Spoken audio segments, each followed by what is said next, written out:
Maritime Matters is brought to you live by Bahamas Maritime Connection. What is maritime? Maritime, simply put, relates to navigation or commerce on the high seas. Some say money makes the world go round. I say ships move the money that make the world move. Who navigates those large international ships? How often are international ships required to be surveyed and inspected? Maritime also protects our seas and borders by way of our local Bahamas Defense It is Force. very sad to say that out of 1,500 plus ships that are registered under the Bahamian flag, only a very small amount of Bahamians are employed. Maritime Matters. Ooh, I'm just sitting on the dock of the bay, wasting time. Pleasant good evening to you, our valued listening audience. Welcome one, welcome all, welcome to Maritime Matters. I am your host, Captain Glenn Bain. Our producer for tonight's show is none other than the great Mr. Christian Jones. That's Kishno Jones. Let me get it right. You got plenty of Jones around here. So I got Brother Kishno on the wheels of steel, handling the controls. And tonight, ladies and gentlemen, we are going to have ourselves some fun. We are coming to you live via Love 97 FM. This is Tuesday, the 7th day of October, 2025. And if it's a Tuesday, you know the deal. It's Maritime Tick, tick, tick, tick, tick, tick. Matters. We encourage that if you're driving and tuning with us, please do so cautiously. And ensure to take your time in getting wherever it is you are trying to get safely. As the saying goes, drive to arrive alive.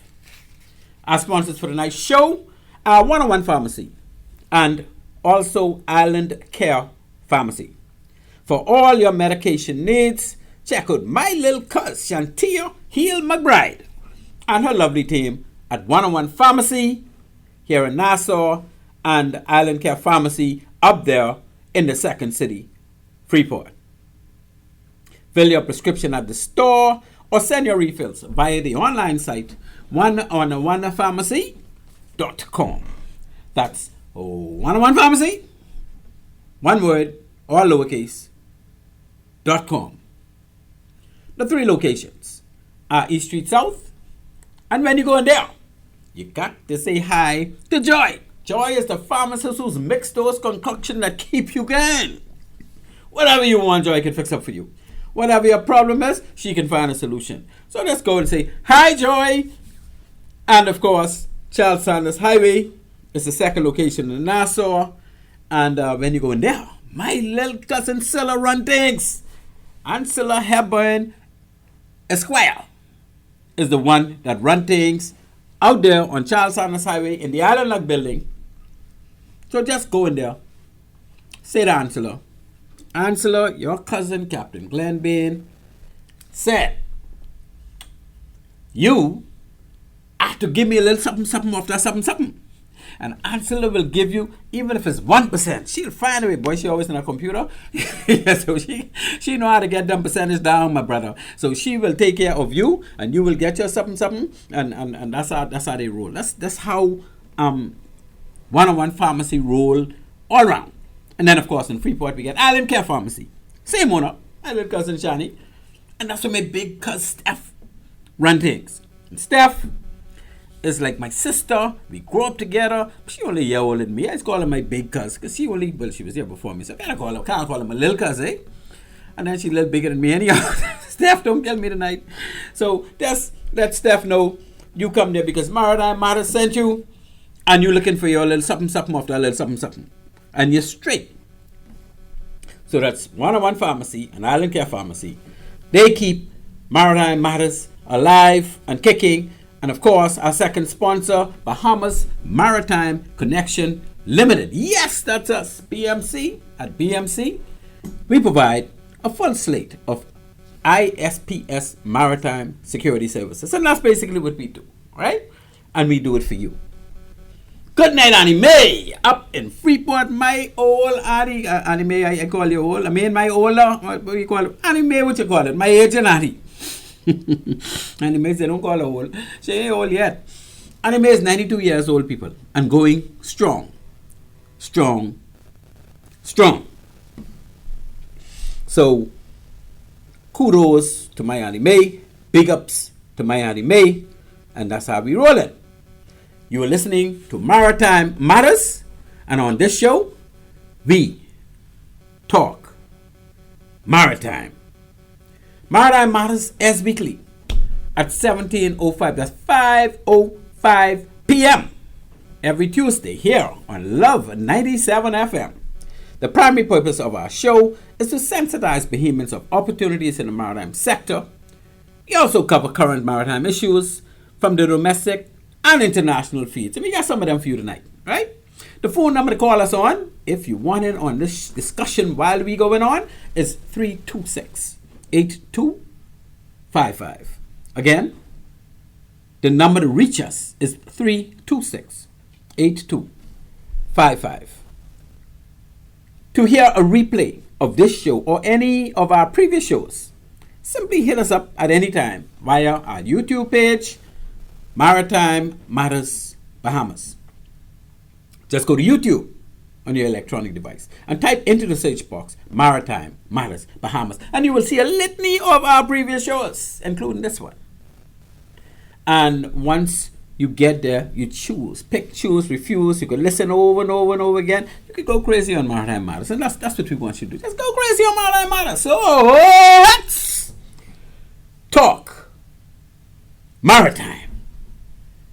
Now we're going to have open line tonight for maritime. Not for no politics and things, because, you know, my boy Marlon, he comes in on Thursday night. That's the politics man. When he have open show, he talking politics. We talking maritime, people. This is Maritime Matters. I am your host, Captain Glenn Bain. And my producer for the night, Mr. Kishno Jones. And we going to rock and roll. And we waiting on them calls to come in. We looking for them calls tonight. So one of our biggest topics tonight is going to be on cruise ships. Why cruise ships? Because these cruise ships are making such an astonishing impact on our country. May I say positively? Yes, positively. And it's up to us as a nation to capitalize on the fact that these cruise ships are getting larger. These cruise ships are getting more beautiful. These cruise ships are carrying more passengers. These cruise ships are searching for new destinations. And these cruise ships come to the Bahamas more than they go anywhere else. Nassau is the #1 visiting port in the world. And when I say in the world, I mean in the entire world. Of course, you can't include the home ports of Miami, Port Everglades, and Port Canaveral, and Port of Tampa, and all the rest of them. You can't include them when you're talking about cruise ship stops, because that's where they do their home port. That's where they take on all the people, and they let off all the people, right? Those are the 3 biggest hubs worldwide. And right on the doorstep of those hubs are what? The Bahama Islands. We used to be Bahama Islands before we was Bahamas, you know. Some of you all ain't old enough to know that. We used to be the Bahama Islands. You think Bahamas Air was always Bahamas Air? No, it was Bahamas Airways. Oh boy, giving you all some lectures tonight. You all who ain't been around long like me, that's what the deal is. We have evolved into the Bahamas and Bahamas Air, right? And we have evolved into a lot of other things. Because back in the day when I was a little boy, the cruise ships used to be minute in size compared to what they are today. They are now beautiful monsters. Back in the day, they were so small. I mean, to us, we thought they were big, right? Because you going on a cruise, you living on board these ships and sleeping and eating and drinking and visiting ports. So they always did all of that. but they had far less ports to visit. They had no private islands for cruise ships when I was a little boy growing up. When they started to get those private islands, they started to realize, hey, this thing is a hit. We get a whole island that we could develop how we want it in the Bahamas. And we could carry a ship loaded with people to those islands. And when they spend money, we still making the money. And you can't blame a business person or business entity from finding ways to make more money. The reason why these cruise ships saw that making 2 trips in 1 week was a hit, because now you remember now they used to do 2-week cruises, 1-week cruise. They never used to do no 2 cruises in 1 week, like how the Icon of the Sea is one of the largest cruise ships in the world. Let's do 3 days cruises. They used to do 3 days and 4 days, but now they do 3 days and 3 days, right? They take a night in Fort Lauderdale to catch themselves and all the rest of that. They have to. They still could do 3 and 4, but I guess the ports they choose. The first week they come to the Bahamas, and the second week they go to the, what they call it, something Riviera. What they used to call that? But they also take in countries like Cayman Islands, like Montego Bay in Jamaica, like not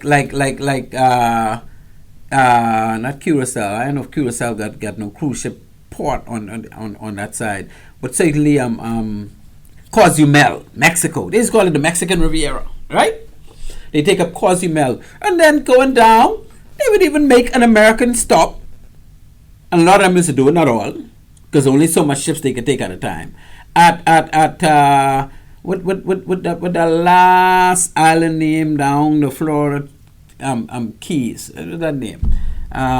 Boy, I can't remember it right now. But it's the end of Miami. Then you go up the 7 islands, the 7 mile bridges, and then you go to Key West. That's what it named. They go to Key West as part of that southern trip when they go in for the next 3 days. And then you had some who used to come to the Bahamas. They used to come to Nassau twice a week. And I remember some of them. Because of course I used to work in the harbor as deputy port controller. I had to schedule them. Yeah. let me take that back, because the pilots get mad at me, right? The pilots do the scheduling. The agents bring in the ships. They bring the list of ships and when they come in for the whole year. The pilots do the scheduling and we just basically authorize it and put it out, right? Because the pilots know how, where they want ships and why they want ships there and which one coming. And the pilots are good at that, and they still do that. But what I'm saying is, by virtue of being in the mix of it, I knew that they used to have some ships come to Nassau twice in 1 week. And you know it was said when that started to happen? It was said, and this was said by some of the agents. I remember R.H. Curry was one of the big agents then, with Matthew Curry and Peter Curry and them brothers them. And they could, oh boy, let me tell you something. That R.H. Curry was an AC. They could take your ships. And they would have told me at the time that the cruise ships decided to do twice a week because they get fresh pockets twice in 1 week. See, you remember now, they were making a lot of money off the casinos on the cruise ships. Not Bahamians, because ain't much else used to be doing those twice a week to Nassau. Why we won't come to Nassau twice a week, or even once a week for 3 days? No, we gotta go somewhere else, right? So these were other people other than Bahamians, and they were coming in every week. They would do, Nassau would be one stop, and their private island would be the next stop. And then they go back to Miami, come and do the same thing over and over again. Because what they said was, after 3 days, those guests would have gambled, and most of them broke. So when they go back in to bring in another set of people for the next 3 days, they get fresh pockets too ready to get them broke. Because the casino never lose. And you got some of them who win, but the majority of them lost. So that way, the cruise ship, one of the biggest money makers on cruise ships is those casinos. Well, I don't gamble, but I know a lot of people is being there and they be watching the machines, and you know what they tell me? Man, I can't talk too much about these cruise ship business, right? But they told me that what some of the people in the casino does is they go in there and they watch the machines and they see one person sitting in a machine all night. So they know that the machine is going to drop after so much clicks, right? So they wait until late in the night after monitoring who holding which machine was busy, how much people will get up. They see when machine get what they call jackpot. Oh, they ain't touching that for a long time because they say, boy, that one ain't hot right now. That one done drop. Let me get to this one with potent, what almost ready to drop, because I see that woman being there all night and she lose plenty money. So now I could go there and I could gamble, and now the machine, it almost time, because those machines are set. Those machines are set to drop at after certain pulse. Well, I don't know. That's what they tell me, right? So what some people do, they use strategy and they watch when you lose all your money, and then they go to that machine because they say this one warm, this might be hot. Time to get to this machine. So what they used to do back then is they would have 2 trips per week. And they still have, like I say, the big icon and the Caesars do it twice a week in Nassau. But that's because they want 2 sets of pockets in 1 week. And that's what worked for them, right? So we talking about the cruise ships to the extent that those private islands that they have are starting to be more monitored. They're starting to be more managed. Not only by the immigration department, but more so by the labor department. Because what we had going on is these cruise ships would have their island, and then they will use people who working on board the ships to work on their island for the same salary they make on the ships. Now, they don't, I can tell you now, shipping doesn't pay no big chunk of money for general laborers, right? So I think the amount of money they pay on these ships probably may even be less than our labor law provide for minimum wage.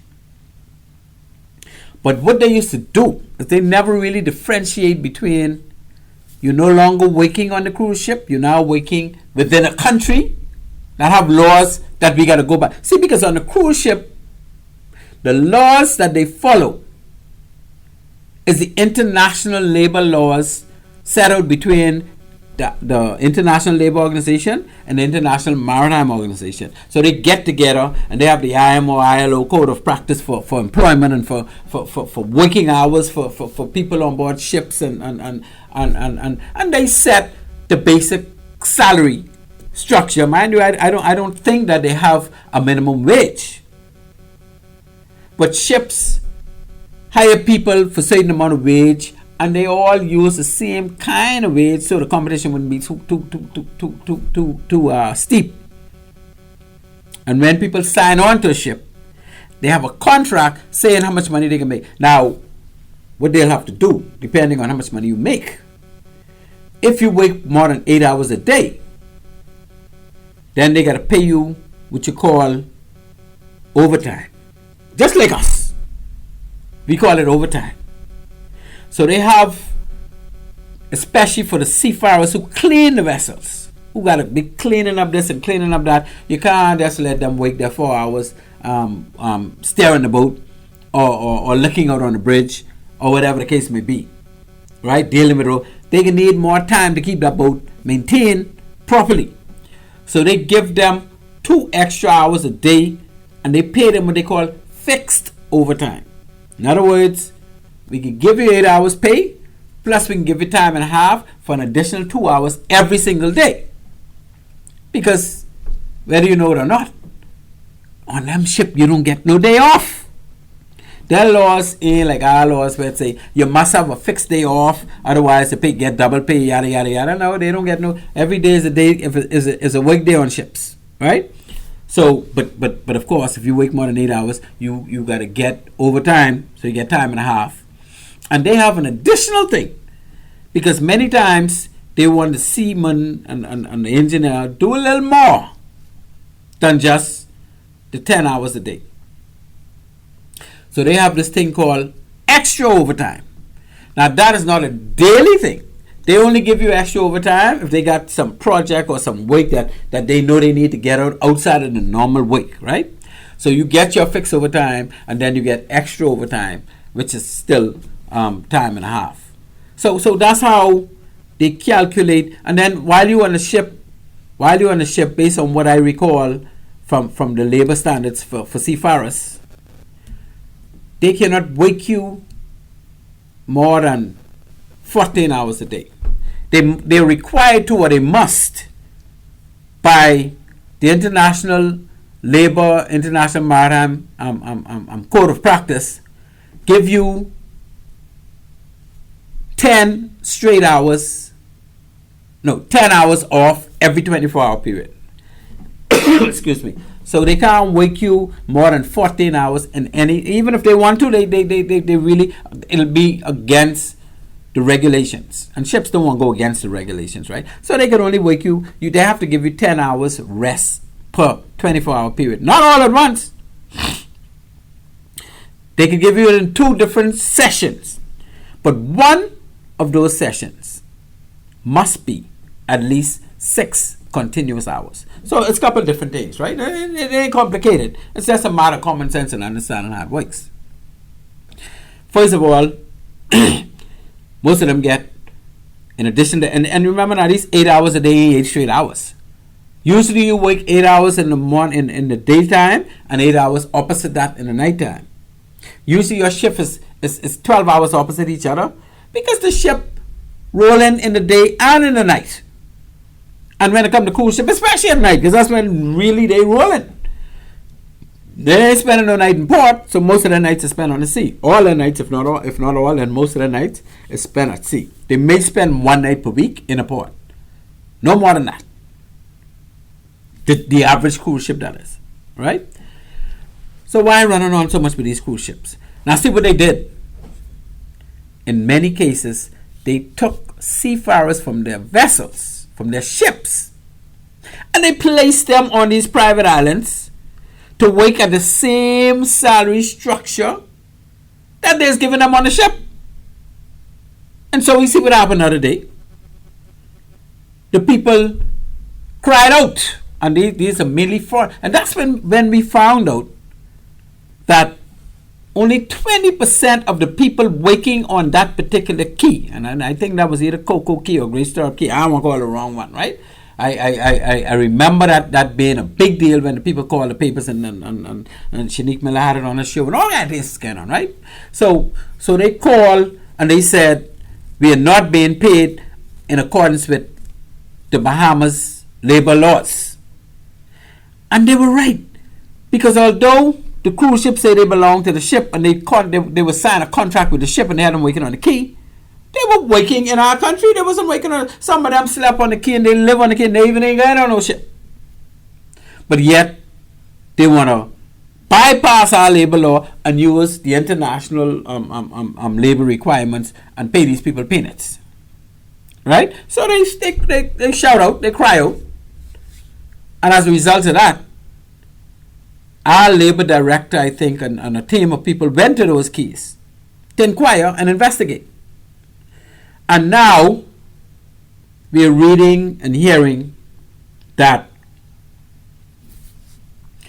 they are now going to hire, I think, 80% Bahamian. Let me see exactly what this thing says. See, I look at this and I didn't have time to really absorb it the way I would really want to, right? But there's a little thing here. There's a little thing here about what the requirements are. Oh, here it is. And this NCL, so this Great Stirrup Key, right? It's a Norwegian cruise line say it has resolved nearly all labor concerns at Great Stirrup Key. And it goes on to talk about 95% of the issues have been addressed, right? So whatever concerns they had, they didn't address 95%.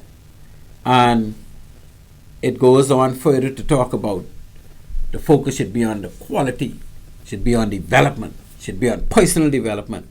We want to make sure that those young boys and girls that come to work for us understand how great they are and what they can achieve if they put the work in, because nothing comes without hard work. Yeah, okay, so fine.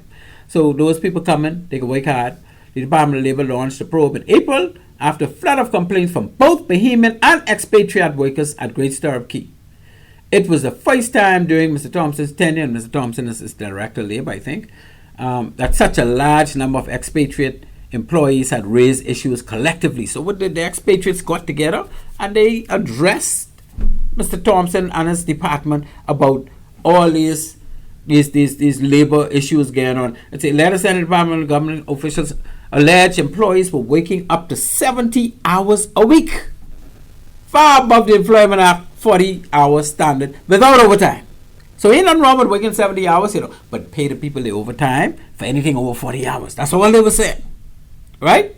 Without overtime, holiday, or vacation pay.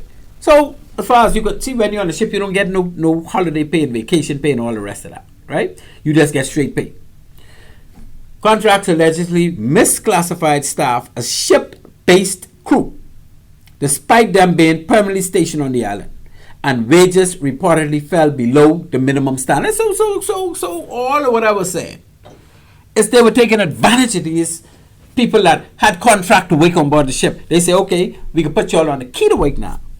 But they ignored our local laws, although these people were working locally. And I even didn't know if they had work permit to work locally, because I don't think they should be able to get work permit to work locally, right?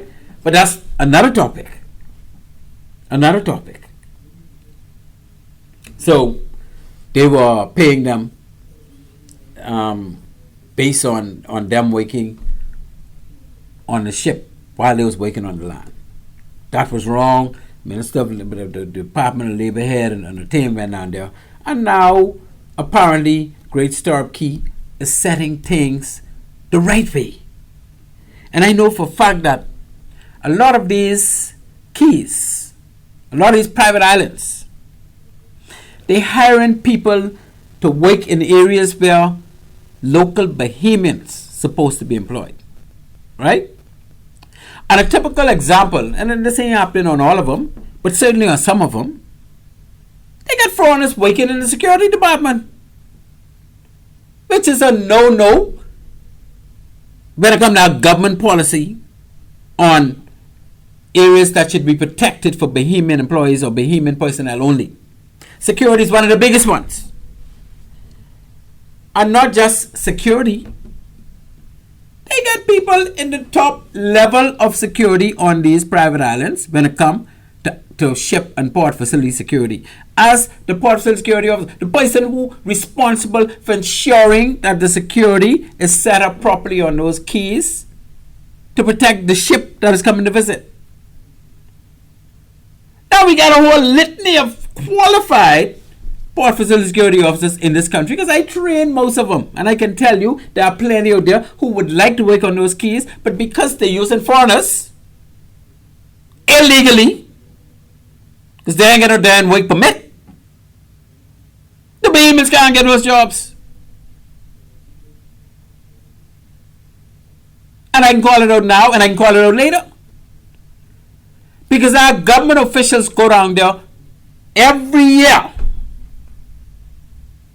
to issue a license or endorse the license, the security license for these port facilities. And I know, because I play a part by doing audits and stuff. They go down there to endorse the license every year. They issue it, it's good for 5 years. Every year it have to be endorsed. And they endorse this license with a foreign PFSO working on those keys. And they do not challenge, can we see your work permit to be in security in our country? They do not challenge them. So how could government entity responsible for giving you a license for security go to a key or a private island and know that the person who's supposed to be in charge of the security is a foreigner and don't ask to see the work permit, and they know we got a litany of Bahamians who are qualified to do that job. So who else supposed to raise this concern? Who else supposed to challenge these foreigners when they trying to weaken our security industry if it don't be the government entities that are responsible for issuing the license? And I talk to them, but then they give me a whole heap of crap. A whole heap of not. Hey, 326-8255 is the number to call. I want some of you all call. Call and tell me what I say ain't true. Call and tell me they don't have foreigners working on some of those keys as persons in charge of security on the key. I ain't talking about on the ship because they ain't supposed to be on the ship. And we got Bahamians who could be taking those jobs and qualified to take those jobs and take it and doing the same job all over the Bahamas. It's only about 3 of them, you know. About 3 or 4 of them private islands would got foreigners pumping up in the place like they're in charge of security. And they don't even have no work permit for it.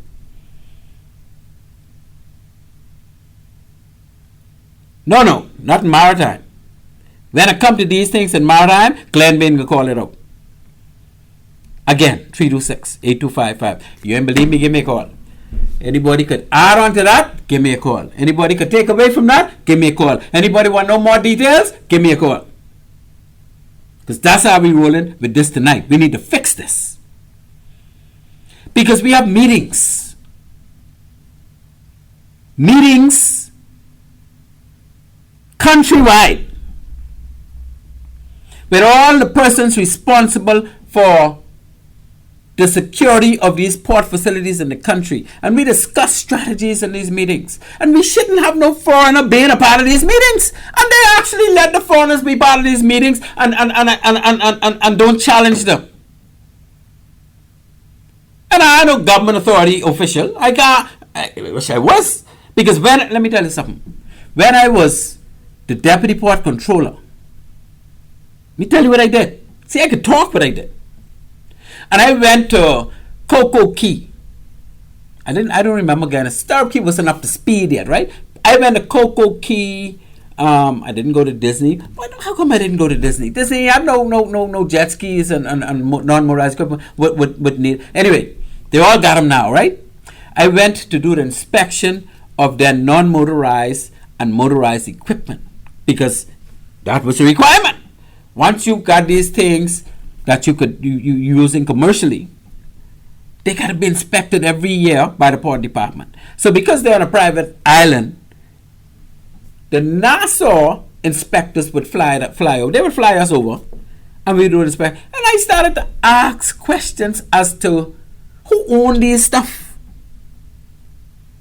because the cruise ship can't own this according to our law. Because the cruise ships cannot get for you to get a registration for a jet ski, you would need to first of all be approved by the Port Authority Board. And to be approved by the Port Authority Board, you would be required to show ownership. And the ownership got to be 100% Bahamian ownership. Because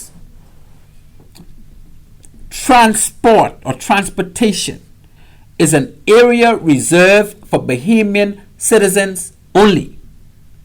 So if you're not a Bahamian citizen, the government, the Port Authority Board, will be giving you no license to operate for hire in our country. But these cruise ship private islands had some special treatment. I don't know if it still happens, because the last I heard, because I even recently I started to inquire about that. You know why? Because I know it's wrong. And I know that some people collect couple dollars to help them in doing this, to the detriment of Bahamian entrepreneurs making this money. So very recently I understand particularly up in those Great Harbor Key areas, right? The Stirrup Key and the Cocoa Key. I understand that there's a proprietor based in Great Stirrup Key. Based in Great Harbor Key. That is going to be getting the contract for the jet skis and the non-motorized and all the rest of it. Now, the logistics of how that transition is going to happen, I'm not sure. But we need that to happen. And we need to take it to the next level where the young fella, excuse me, I need water. I ain't taking no break yet. The young fella in Stirrup Key or at Cocoa Key, the young fella from Great Harbor Key can have 2 jet skis or 1 jet ski and come around there and bring his bike and be able to solicit for jobs. This thing should not be one entity owning all the jet skis, excuse me, to the exclusion of the little fellow who need a job and who could be his own entrepreneur with his own 2 jet skis and feed his family. No, it shouldn't. So that's where we need to go with this. Private islands and water sport equipment for the visitors to utilize. The private islands should have no hand in that at all. And the Port Authority Board needs to not issue licenses to blanket out the local fellas who could provide the service and have their own business where they're making some money from these tourists, because we know a lot of tourists are coming. We know a lot of them go on jet ski rides. So let's not try to do this in a way that it ostracizes those young fellas or old from getting their own jet ski and providing the service. Getting their own non-motorized equipment, setting it up on the beach every day and providing the service. Because the cruise ships is making this money all along, while that money should have been made by a local or a group of locals. And that's where we want to go with all of them. From, what I want to name in Bimini? From Ocean Key to Resort World. I don't know who deals with jet skis up there and all the rest of stuff, but that ain't no private island, but they got tourists coming. To the ones in the Berry Islands, that's Half Moon Key, Stirrup Key, Castaway Key, that's Disney right off Sandy Point there. And then we go to Half Moon Key. We go to the new one Disney got there. I forget the name of that one. Celebration Key, of course, in Freeport and past y'all, but y'all need, Bahamians need to be offering all water sport equipment rentals. No, Carnival shouldn't have no part to play with that. No part. I don't care what y'all has of agreement, whatever. The heads of agreement should not override what the country needs. And that's the reason why the government put policy in place to say only Bahamians should be in the transportation industry within our country. And that's transportation. And that's making money off transportation. That's what that is. And then we got Cocoa Key and Lighthouse Point and we got plenty more to come. We got plenty more to come, right? And after our break, which we got to move to, Lord, I must only have one break tonight. No, we have 2. After our break, we will return and go into some of these other places where we need to have facilitation of cruise ships in our country, etc., etc., etc. I am your host, Captain Glenn Bain. You're listening to Maritime Matters. Our producer for the night is none other than the great Mr. Kishno Jones. And we will move to our first break. When we return, again, our number to call, 306-8255. Somebody got to call and say something. All of y'all can't just be there saying, oh, this ain't the case or that ain't the case. Because we know, you all know better. Thank you very much. At Bahamas Maritime Connection Limited, we offer first-class maritime security services throughout the Bahamas and the wider Caribbean. As experts in maritime security, we specialize in production of ISPS assessments and plans, verification audits, certified familiarization training, and port security consultancy, just to name a few. Our services also include provision of a security force to maintain all required ISPS facility security compliance. For all your maritime security needs, visit us today in Nassau at our East Street South location or in Freeport in the Kipling Building. Call us at 392-3515 or follow us on all social media platforms. Bahamas Maritime Connection, your leader in maritime security. Let's help you make the connection. At One-on-One Pharmacy, our friendly staff is ready to serve you. Visit us today for all your prescription and over-the-counter needs at our East Street South or Charles Saunders Highway locations. We're open Monday through Saturday from 8 a.m. to 8 p.m. and from 9 to 4 on Sundays. In a rush? Send your refill scripts online at oneononepharmacy.com or ask about our convenient pickup service. One-on-One Pharmacy, providing personal health care with people at heart. Written on a dock of the bay, wasting time. I left my home in Georgia, headed for the Frisco Bay. I've had nothing to live for. Welcome back to Maritime Matters. I am your host, Captain Glenn Bain, and we are having ourselves some fun tonight without you, because you only call it. My wonderful producer for the night is Mr. Chris Kishno Jones, and we're discussing cruise ships and cruise ship private islands and cruise ship impact on our country, the Bahamas. Because we have a situation where only about, I wouldn't even say half, far less than half of our country has cruise ship facilitation. And if you think about it, right, we get Nassau, which can hold a huge amount of cruise ships, up to about 6 at a time.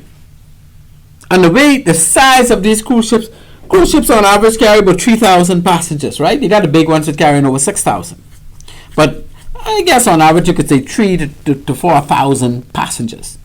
And if you get 6 cruise ships in there with 4,000 passengers, 6 4 is 24. That's 24,000 people in one day. And we break the record the other day from 27,000, I think 28,000 in one day. Right? I don't know when we could break it again, boy, but the way they're going now, we could break it soon. Right? And if you have all those people coming into Nassau at one time, because they're there for the day, right? Over 20,000 people. The cruise ships have been successful in creating ways to bring them to us. And you know what we do?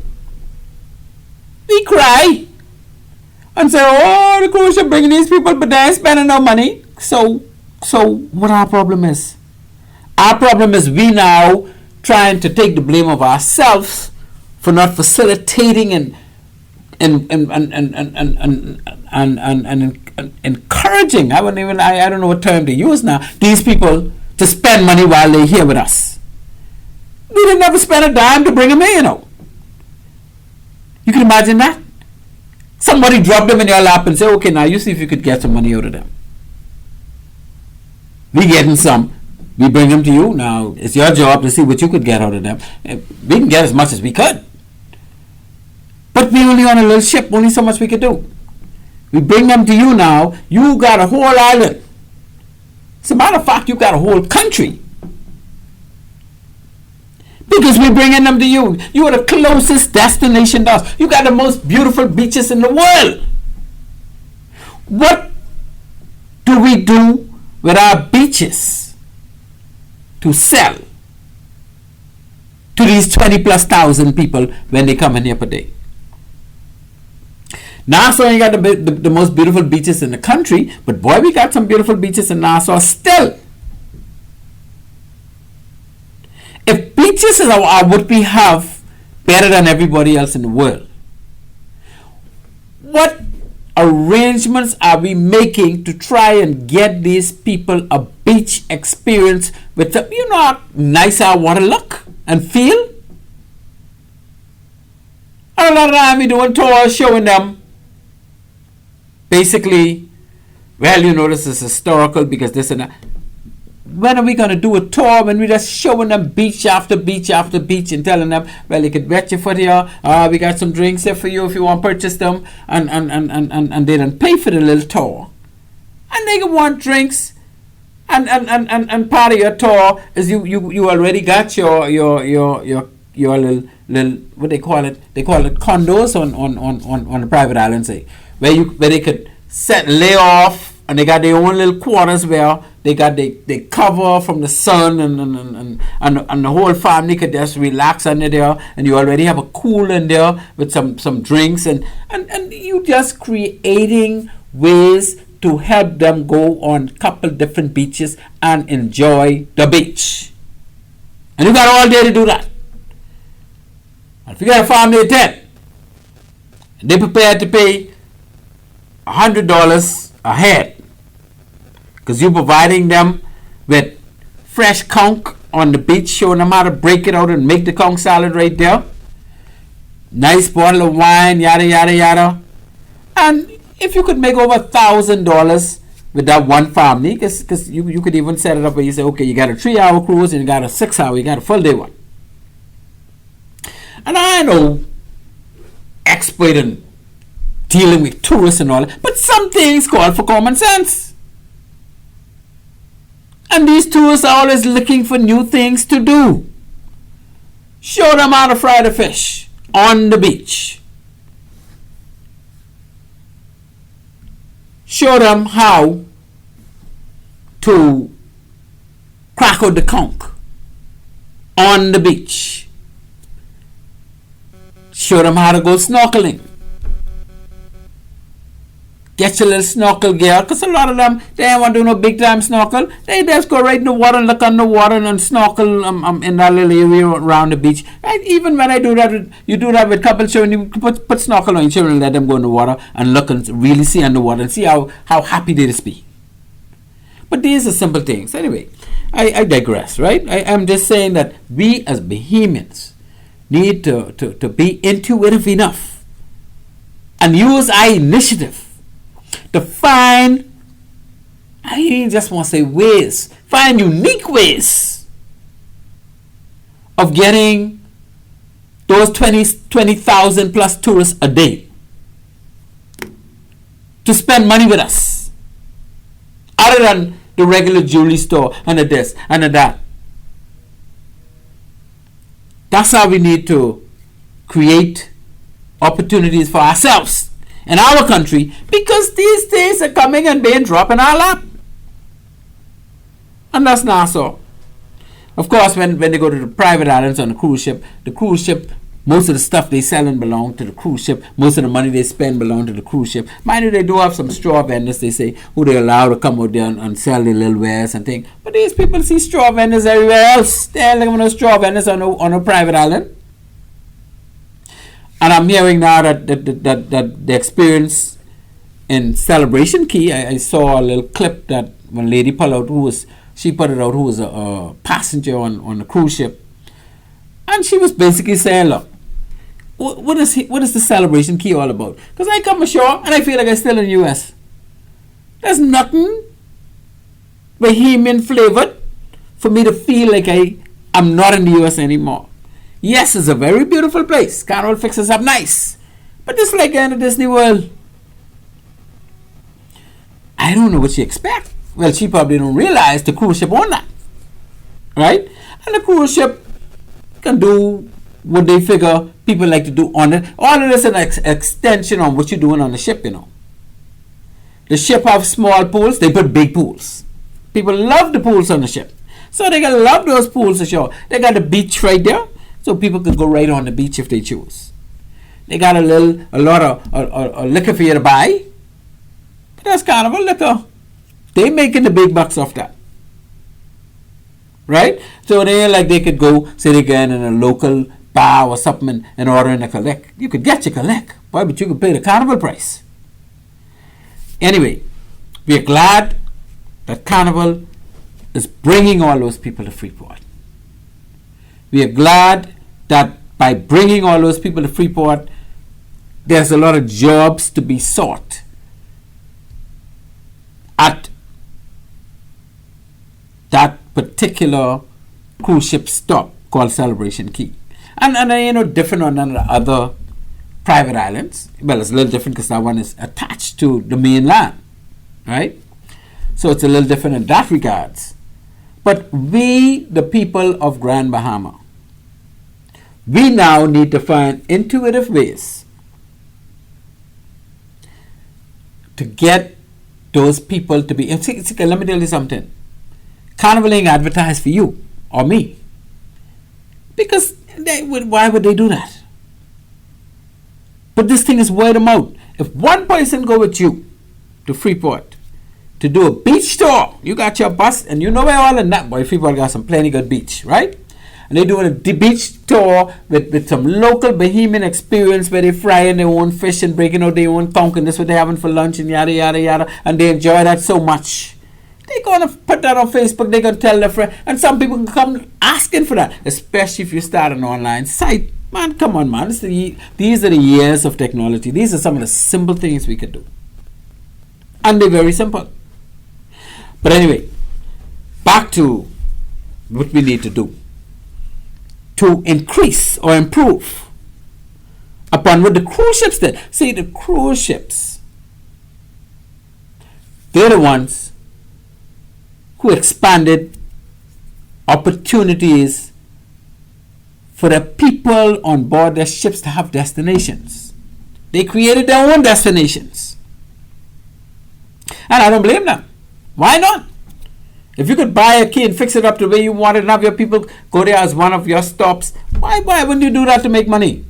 But what is our government doing? What is our country doing when it comes to making destinations for cruise ships? Destinations as in building a dock, so that the cruise ships can have a choice to say, we can now go to this island. We don't have to go to Nassau no more. We don't have to go to Freeport no more. We can go to this island where our people will actually intertwine with the locals who live there, as opposed to being on our private island where they only intertwine with each other and workers. No. They could go to Morgan's Bluff. And when they go to Morgan's Bluff, the ship is going inside and onto the dock. And they could have tours of blue holes. They could have tours of red bay sponging. They could have tours of crab catching and mosquito biting you up and all the rest of that stuff, right? These are native things that the tourists visiting that island would love. They're not going to get that on a private island of a cruise ship. They're not going to get that in Nassau.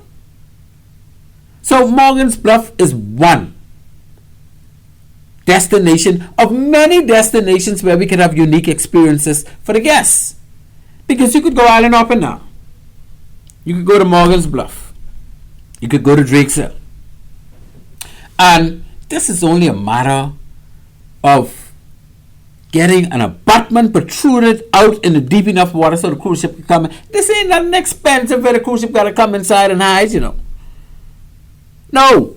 There are some times when it may be too rough for them to use and they got to bypass it. Just like sometimes they can't get in their private island because it's too rough. But at least 75 to 80% of times they will be able to go to that dock.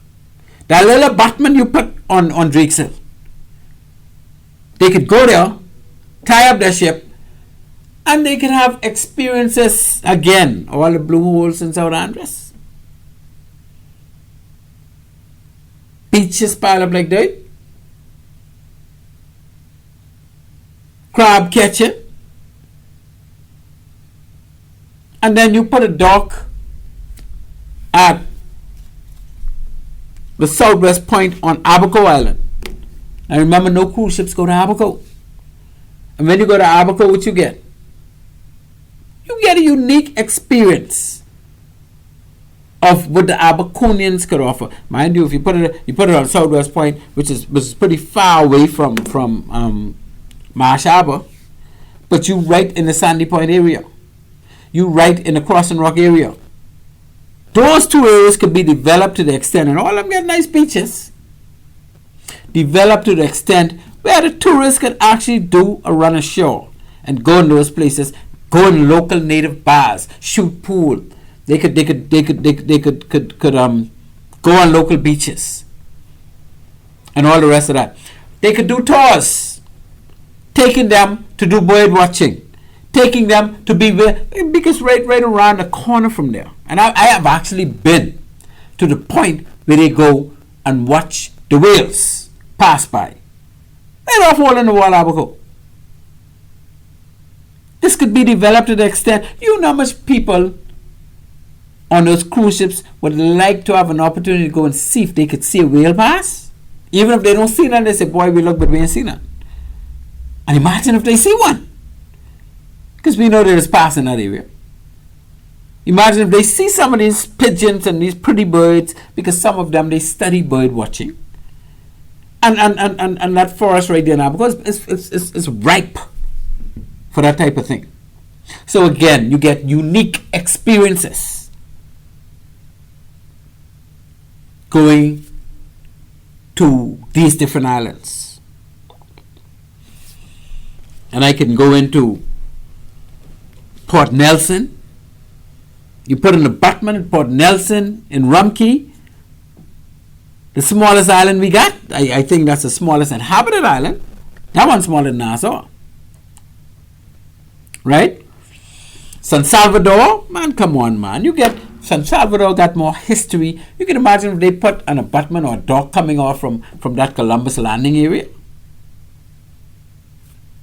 You can imagine what it'll be like when the tourist comes off the ship and they stepping on that beach where Columbus landing is. And they're reading all the history right there. And then you get the lighthouse up in United States. They could go and tour that because they's going tour it now, but they ain't gonna have the volume. They don't have the volume of people going to that island now without a cruise ship as they would have if they could actually facilitate and accommodate 1 or 2 cruise ships a day. Or even 1 a week. You know, that'll change the landscape of that island. 1 cruise ship a week, or 1 cruise ship a day, or even 2 cruise ships a day, because the dock could facilitate a ship on each side. San Salvador has a lot of history. So they could go all over the place. Tours could be created and devised, and the unique experience of San Salvador, the unique experience of Rumkey, the unique experience of Crooked Island by way of Landrail Point. Landrail Point already in the ocean. And then you get Bird Key right over there. You could be doing excursions to go to Bird Key from Landrail Point. You could do excursions to go to Long Key from Landrail Point. You could do excursions to even go, well, you could go all the way around and catch the ferry to the Darklets. And then you got Salina Point right there, where you could actually put another abutment, where cruise ship could readily go into Salina Point. And people could walk ashore, and you could now develop Salina Point to the extent where they could mix with the locals. You could have bars and restaurants, because if you know the cruise ship is going to use that, these things will naturally happen. You got people coming out of Nassau who would want to put a restaurant and bar because they know that they're going to have 4,000 people 4 times a week coming to that point. And these are the things we need to start looking at as Bahamians. We got a lot of people from those islands living in Nassau because they can't find employment enough down there to keep them viable. They come to Nassau so that they can have a steady job. But if a cruise ship is going there 4 or 5 times a week or every day, they'll have more than enough steady jobs and make more than enough money to develop their homes in those islands, go back to those, and then Nassau ain't gonna be so congested no more. And that is the answer. The only reason why that is not happening is because we are a lousy bunch of people that just want to sit by and let things develop themselves. We don't want to plan ahead. We don't want to use our initiative to say, if we do this, you know what it'll be like. You can imagine if this place was to let's imagine for a minute, and this may be a little off the track, right? Let's imagine the U.S. decides they have to take over the Bahamas because there's some threat and they gotta come and the Bahamas, like Puerto Rico, becomes part of the U.S. Could you imagine the development that will happen on these islands almost immediately? The amount of cruise ship facilitation every island would be able, all of a sudden, right? But why we gotta let something like that cause it? Why can't we, the Bahamian people, set that up? Because it ain't cost no bunch of money. Based on a schedule that we created, and have that established. That dock that was built at Resort World Bimini. Do you have any idea how many ships try to book that dock? And there are times when only one ship could hold it, so there are times when they have to turn away other ships because only one you could hold at a time. And this was not foreseen when they were building the dock, because the dock really wasn't being built for visiting ships. It was really built for the ship that is coming to Bimini on a routine basis, right? And that's the what those ships name now? With Mr. Bronson on, I think it's Mr. Bronson. Anyway, it was built specifically for those ships to bring people, and they have a setup ashore at Resort World where they would be facilitated and accommodated, and at the same time the people could come and go ashore in Bimini and ride around and get some native interaction and all the rest of that.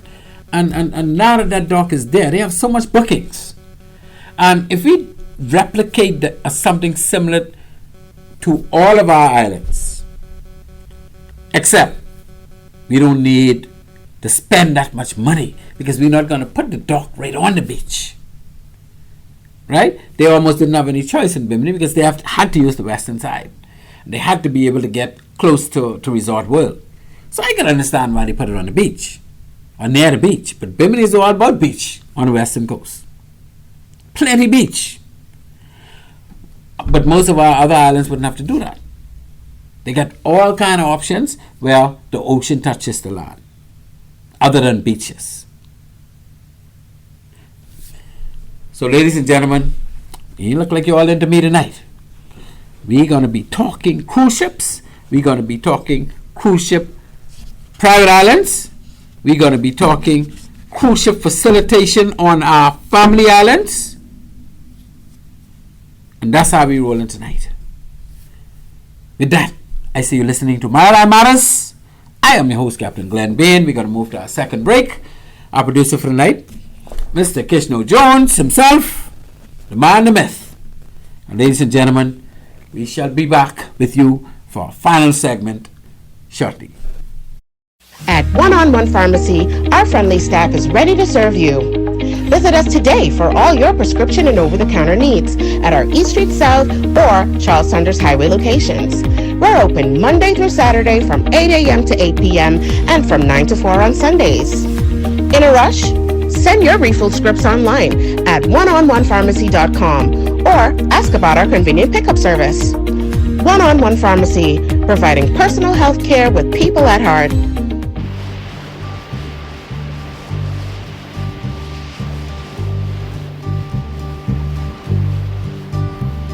Sitting in the morning sun, I'll be sitting when the evening comes, watching the ships roll in, then I'll watch them roll away again. Welcome back to Maritime Tick, Tick, Tick, Tick Matters. Again, I am your host, Captain Glenn Bain, and we are talking cruise ships. We are talking cruise ship facilitation, cruise ship private islands, cruise ship at other family islands, and you know, with the potential that cruise ship bring. Now, I am being advised that we have a technical difficulty with the telephone line. So, unfortunately, I am hearing that you've been trying to call and give your contribution to this discussion, which we would appreciate so much. But unfortunately, the call keeps dropping, and we're not able to engage you tonight by way of telephone. And for that, we apologize. And that being said, you stuck with listening to me for the rest of the night. Well, we only got another 15 minutes for you to be burdened on with me talking about these cruise ships, right? Because, you know, this is a big topic for us. This cruise ship thing, man, this go way beyond most things in maritime when it comes to impact on the Bahamas. We hear the discussion between the cruise ships comparing the overnight visitor stops and overnight visitor numbers, and we juxtapose that against the cruise ship visiting numbers and the cruise ship visitors impact as far as how much money they can spend and all the rest of that. You see, cruise ships, when they call at Nassau, and even the private islands, for that matter, they focus only on being there during daylight. And I don't know if the reason for that is they want to get people back on board the ships, because when night come, they got a lot of entertainment going on. You know, they got the disco, the karaoke, the show, the bunch of food. They got all kind of things going on when night come, right? So if they're on a private island during the nighttime, it ain't gonna be much to do because those private islands don't have those type of facilitation. So they make more money when they stay on the ship anyway. And if they could be there overnight, it can get a little boring. So we have the cruise ships coming in during the daytime, and we complain that they don't spend no money. The passengers, the cruise ship passengers, they don't spend no money. And that's not so. That's a big farce. I can tell you that's a big farce. And some of those establishments downtown and in the harbor there, they're making thousands of dollars every day from these cruise ship passengers. Thousands of dollars on a daily basis. Far more than any other entity, well, except the food stores, I would think, is making Nassau from most things. We got overnight visitors, but you know, we only got so much rooms. So when it's busy, we still only got so much rooms. The cruise ships are year-round, although they have seasons where you have more cruise ships than you have in other parts of the year. Because what happens with cruise ships is they are limited to where they could go when winter comes.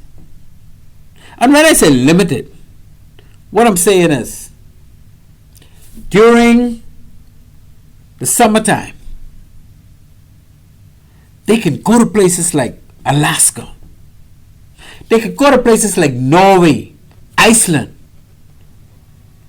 Baltics, North Sea. See, the reason why they could do that is because the water is warm enough. The ship can get through the water. But when winter comes in those areas, the sea turns to ice. So the cruise ship can't just go there no more. So what happens is a good handful of cruise ships leave our areas near the equator in the summertime, and they go into those areas where they can only get in the summer. And when winter comes around, because the place can ice up, they gotta no longer go there. And so all the cruise ships that's been in our area around the summertime, between the Mediterranean and the Caribbean and the areas near the equator. Now, unfortunately,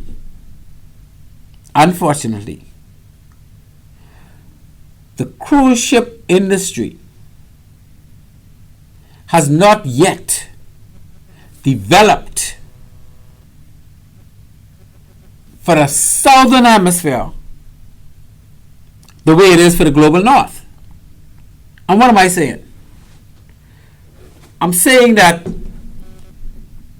most of the rich countries, most of the countries where cruise ship passengers are going to spend money, and those countries are going to make money, and most of the cruise ship passengers from them countries anyway, from the global north, Because in the global south you get like Africa and South America, and those countries, the cruise ship going there and generate that much, and then the ports are so far away and it's a lot of ocean. It's just a different setup, right? But I think that eventually it's going to all balance out. So when that happens, even our winter could be slow, because they can go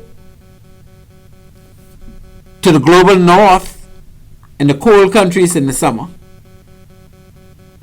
and when it gets winter up there, it could be summer down south.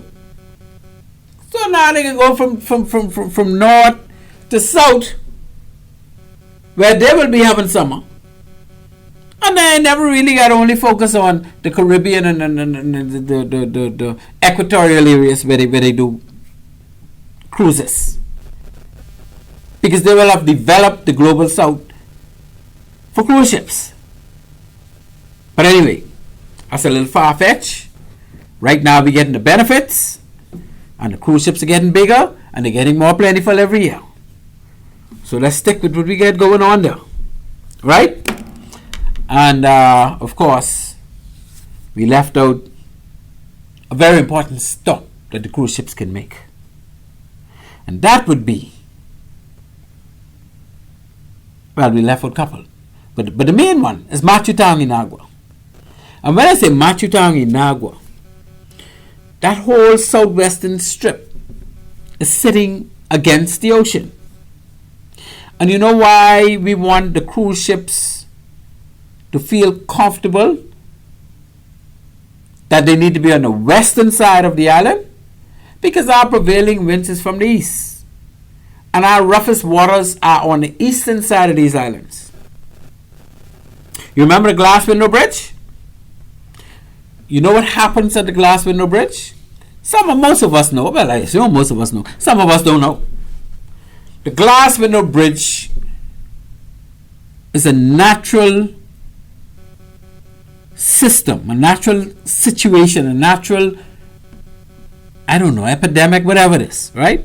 But it's where the land in North Eleuthera narrows so tight that the road is very, very narrow, and there's nothing on the side of the road but water. So while the cars going across, it's a little bridge called a glass window bridge that we had to actually fix up, right? Otherwise, North Eleuthera would be separated from South Eleuthera, and you would have to go by boat to get from one to the next. But what we did, or what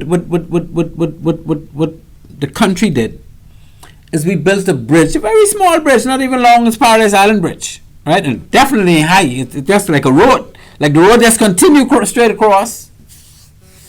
And on the right hand, on the eastern side, is the ocean. But on the western side is the banks. So you get that deep blue ocean watercolor on the eastern side. But when you look on the next side, you get a nice pretty watercolor of the banks. I mean, all of them pretty.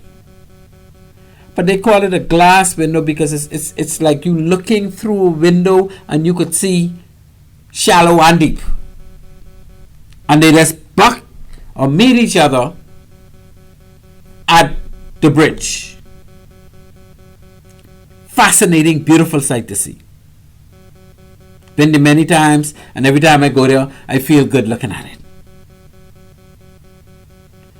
So, you will see in many occasions that the eastern side or the ocean side is far more rough than the bank side.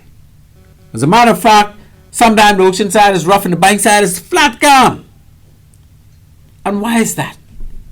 That's because the wind is blowing the weather from the east, and that's what causing it to be rough. But when it hit the island, the water on the west is protected by the island. So that would be the reason why we would want to build a dock on the western side of all of our islands. You think about it. Think about it. Resort World Bimini, western side. Well, Ocean Key is a little different because, you know, it's hard to get into Ocean Key. They needed that deep water to get in. So that's more like on the north, right? Then you get, well, Celebration Key is, you got to be on the south side of Freeport. Then you get around on the north side, that's the Roman Banks. And what are the ones we have? Disney at Castaway Key. That's on the western side of Gorda Key, as we know it to be, or we could call it Castaway Key. Where do you think they put the dock? At Coco Key. I remember now, Coco Key, they used to anchor off. And they used to anchor off every single stop. Now they build a dock where two of the largest ships in the world could come to, and right on the western side of Coco Key. Norwegian Cruise Line and Great Stirrup Key, where do you think they could put that dock? They could have put it on the eastern side, because that's right on the ocean too. But they have to put it on the side where it's more protected from the prevailing easterly winds. So that again is on the northwestern side. And of course, Half Moon Key, western side. They're building a dock. They're not going to build it on the ocean on the eastern side, because many times the ship wouldn't be able to even pull there. But if they put it on the western side, that island will protect the ship. So what we need to do as a government or as a country is we need to find all those western sides of all those other islands where the ocean touches land and put our dock. And that's, again, Devil's Point, Cat Island. That's what it is, Devil's Point. Boy, you know, I used to know these things out of my head. I think it's Devil's Point on the southwestern tip there. I wish somebody could call in and tell me if it ain't Devil's Point. Landrail Point, Crooked Island, western. That's on the western tip, right? We got, I know you ain't got that on Exuma. You got to put that on the eastern side, because the whole Exuma basically runs along the eastern side. Eh? The western side, something like the western side of Andres, a lot of shrubbery and shallow water, and you know, boats can go around there. San Salvador, right on the western side, right there by Columbus Point. Rum Key, well, it's south, because everything happened on the south, but it's still little on the, it's like in the middle, it ain't on the eastern side, right? Inagua, yeah, Lighthouse Point, and that's why I say Betsy Bay for Mayaguana, because Betsy Bay is on the western side of Mayaguana. Now Andres is an eastern coast country, city, island. You ain't gonna put nothing on the western side of Andres, because that's where you get all your shallow water, your shrubbery, yeah, that's where all our banks is, right? That's where all our sponges and all the rest of that. And then Lighthouse Point, they put it on the southwestern tip. Selena Point, southwestern tip. And that's how we carry on. So ladies and gentlemen, we as a country and this is in closing because time ran out, right?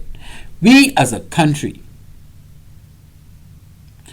what we need to do is we need to identify, and I've identified them already, right? Identify those strategic locations to put cruise ship docks, and we will see the rush of cruise ships coming into our family islands. They even ain't gonna come to Nassau too tough no more, because you can go to family islands, you ain't gotta worry about crime, you ain't gotta worry about this, you ain't gotta worry about that, and that's what some of them like.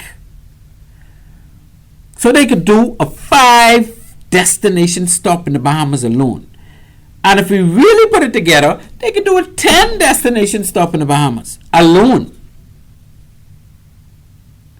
And you know why it ain't happening? Because we're not making it happen. Because we still slack. I love my country, boy, but we really behind the 8 ball. The potential this country have. This is where we need to go with this. We need to tap into our potential to utilize these cruise ship and cruise ship passengers to the length and breadth of our country and make the Bahamas like the Eastern Caribbean. Every island have a dock. With that, ladies and gentlemen, we must say goodbye. Our time is running out. Again, I am your host, Captain Glenn Bain. Our producer for the night was Mr. Kishno, the Great Jones. I would say good night to my Anime one more time. Anime, I know you probably ain't following me all the way through. You get dropsy these days, you tell me. But anyway, good night, Anime. And girls, we're going to keep it going. I loving you all the time. I apologize again to the callers for our technical difficulties in not being able to link you or patch you in. But be sure that next week we'll have that problem solved. I thank you for listening, as always, to our wonderful maritime show. And with that, as always we say, Maritime Matters. Tick, tick, tick, tick. Out. Look like nothing's gonna come my way, so I'm just gonna sit on the dock of the bay, watching the tide